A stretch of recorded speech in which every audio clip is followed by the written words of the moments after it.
السلام علیکم ورحمۃ اللہ وبرکاتہ۔ آج کا پیغام حضرت عقبہ بن عامر رضی اللہ تعالی عنہ فرماتے ہیں کہ میں نے رسول اللہ صلی اللہ علیہ وسلم کو یہ ارشاد فرماتے ہوئے سنا، میری امت کے دو آدمیوں میں سے ایک رات کو اٹھتا ہے اور طبیعت کے نہ چاہتے ہوئے اپنے آپ کو اس حال میں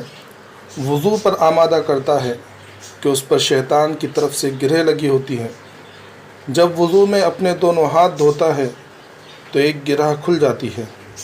جب چہرہ دھوتا ہے تو دوسری گرہ کھل جاتی ہے،